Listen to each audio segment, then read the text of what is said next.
शादी के बाद क्या बेटियां पराई हो जाती है। पति 2 दिन के लिए ऑफिस के काम से दूसरे शहर जा रहा था तो पत्नी से बोला कि चलो तुम्हें तुम्हारे मायके छोड़ देता हूँ।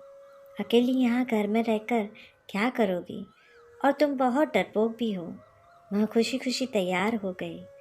मायके के घर का दरवाज़ा खुला था। माँ और पापा बाहर बालकनी में बैठे खाना खा रहे थे, अचार और चटनी के साथ।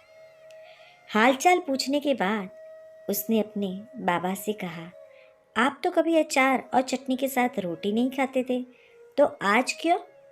तो बाबा ने कहा, बेटा जी, कभी कभी खा लेनी चाहिए, इसका भी अपना अलग ही मज़ा है। उसने अपने पिता की आंखों में लाचारी देख ली थी। उतने में भाभी बाहर आई और चेहरे पर झूठी मुस्कान सजाए पूछने लगी, रहने आई हो? उसने खुश होते हुए कहा, भाभी, मेरे पति 2 दिन के लिए दूसरे शहर गए हैं तो मुझे यहाँ छोड़ गए। भाभी कहने लगी, बैठो, तुम्हारे लिए चाय पानी लेकर आती हूँ।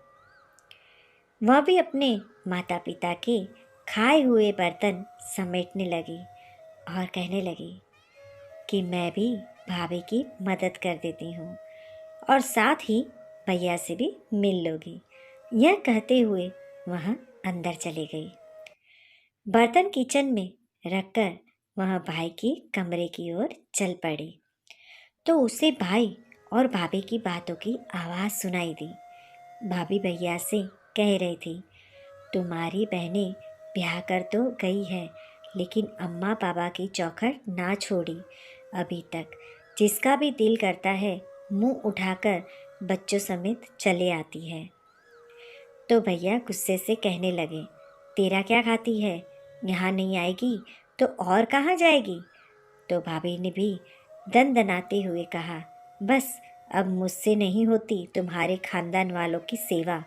तुम्हारे माँ बाप को संभालती हूँ, उन्हें खाना देती हूँ, यही एहसान समझो। भैया और भाभी की बातें सुनकर वह सन्न रह गई। उसकी आवाज़ तो उसके मुंह में ही दब के रह गई और वह उल्टे पांव वापस होने लगी। थोड़ी देर बाद फ़ोन पर झूठ मूठ का बात करते हुए बाहर निकली। अच्छा माँ जी, आप लोग आए हैं गांव से, पहले बता देते तो मैं मायके नहीं आती। अच्छा, आप परेशान ना हो, ऐसा करें आप तब तक पड़ोस के घर में बैठे, मैं अभी आती हूँ। माँ बाबा ने देखा तो आश्चर्यचकित होकर पूछने लगे, बेटा क्या हुआ, अभी आई थी और अभी जा रही हो? कहने लगी, नहीं माँ, बाबा, मेरी सासू माँ और ससुर जी आए हैं, उन्हें ऐसे कैसे छोड़ दूँ? अभी जाती हूँ, फिर कभी आ जाऊँगी। आप दोनों अपना ख्याल रखिएगा।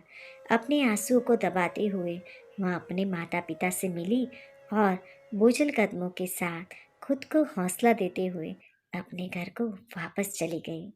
उसे रात के खाने में नमक ज़्यादा लग रहा था, जबकि वह नमक उसके गले से उतर रहे आंसुओं का था।